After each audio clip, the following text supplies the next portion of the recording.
Hey everybody, Alex Kazura, SteelersDepot.com, back with some more Pittsburgh Steelers tape breakdown and analysis. Today I want to talk about the Pittsburgh Steelers run game. I think it's running extremely strong right now. That much is obvious. The O-line blocking, the tight end is really getting after it. The receivers, the backs, of course, Najee Harris and Jalen Warren, but schematically as well, a couple of cool wrinkles in Pittsburgh's split zone game from O-line coach Pat Meyer from this Ravens contest that are really interesting to talk about. Before we start, if you guys could like this video, subscribe to the channel, and check out the site SteelersDepot.com, I would really appreciate that. So let's talk about Pittsburgh's split zone, split flow action. That's their inside zone scheme. All the linemen on a track on a zone blocking scheme with usually the off-ball player. In this case, for example, Connor Hayward pulling across and taking out the end man on the line of scrimmage opposite the flow of the zone action by the offensive line. And the wrinkle on top of this I really like here for Pittsburgh is you're going to see Hayward come in motion on this play. And initially, what this motion had usually been signaling the past couple weeks, really probably the latter half of the season, was this toss action, this Zorro toss with Connor Hayward pulling across would help out, on the defensive end here, and it's kind of giving that action, that illusion they're going to run this toss play to the right. But instead of doing that, Pittsburgh's adding this kind of constraint and wrinkle and tendency breaker to have Hayward double back, and they're going to run split zone with the offensive line going to the right. So it's this really cool action here to give this appearance that this run's going to be a toss to the right, and then Hayward's coming back, and it has traditional split flow or split zone action where he's going to take out and be responsible for the backside edge player, in this case, the right outside linebacker, number 50. Now, this play doesn't end up being successful. Najee Harris, the ball slips out. It's the first snap of the game in that rainy, just terrible weather situation they played in Baltimore on Saturday. But I just like the principle of it, of having this change up here as kind of this build off of and add on to their split zone game.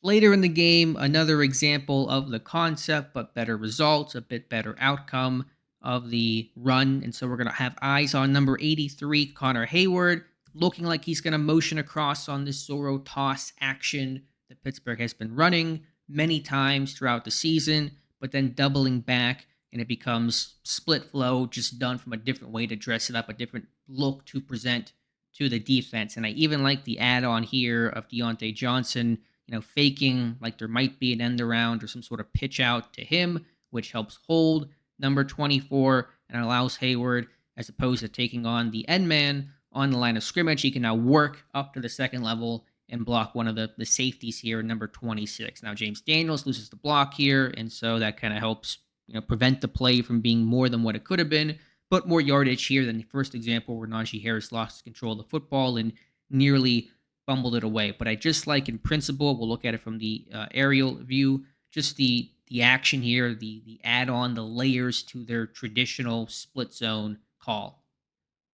All right, another example of Pittsburgh's split zone variation, and in this case, we're watching number 88 tight end Pat Freiermuth, and I give him a lot of credit. I think his blocking over the last 3 games was much improved, but he's never going to be a tremendous inline blocker, despite the effort and him, I think, doing a good job out in space on screens and tosses and things like that as a blocker. So what is the best way to minimize that lack of top end blocking while still having a job to do in terms of blocking up an assignment and making sure he can't be part of the play? Well, just don't actually block him. Be able to, window dress and draw a defender's eyes away so he can't be part of the run fit, but you actually don't have to make contact with a defender. And this is what I mean here. We're going to see this split zone action. Hayward's going to come across after the Austin motion, but we're going to watch Freiermuth release here like it's going to be a pass play. And, you could argue this is a potential RPO and pass option, but I don't see it with the way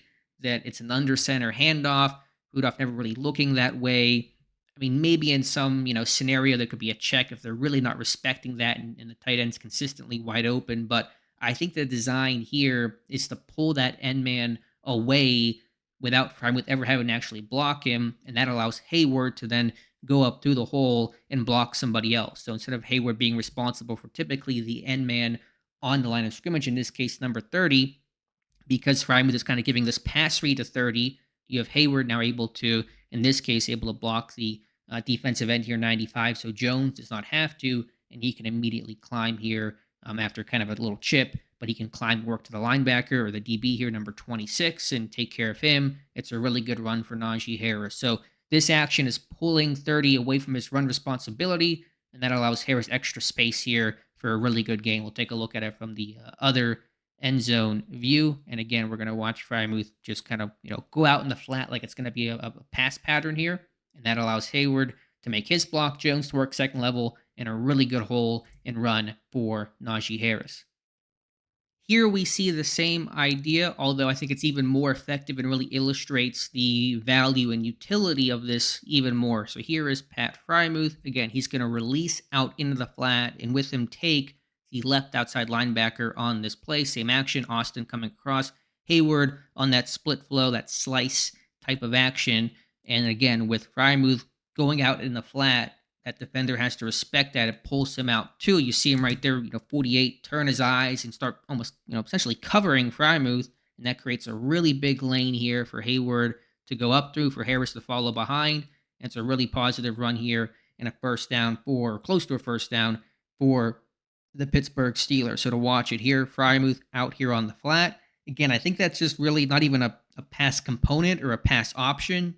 Just given the way that, Rudolph under center, handoff here, turning away, really, again, maybe if this was consistently open throughout the game, they would have a check or something and you would throw it really hot that way. But you're just seeing the way that you're able to block this defender here, 48, without ever having to actually block him, just by removing him from the run fit. And instead of Hayward having to block 48 here in this example, we're seeing him now able to immediately climb to the second level and work towards one of those defensive backs, in this case 21. It's a good block, and 48 late to get back in the play. And Harris has just a huge lane, just a truck-sized lane here. If this is a more traditional block, that guy might be able to come down, forced to run the bounce, string it out, those kinds of things, able to spill it.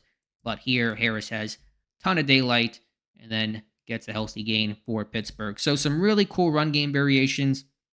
Pittsburgh, I think, after the first month of the season of not being a gap scheme at all, not pulling anybody, has really relied upon that. But their zone stuff worked as well in this Ravens game, really effectively overall. And they've added some different layers and variations. I think some really cool wrinkles. Probably credit goes to O-line coach Pat Meyer, generally in charge of the run game and some of those checks and options, and some really kind of funky and nice designs to add some layers to your more traditional split zone game. Let me know what you guys think. Appreciate you watching. Again, please like this video. Please subscribe to the channel and check out the site SteelersDepot.com. Would really appreciate that. Thank you again, and we'll talk to you soon.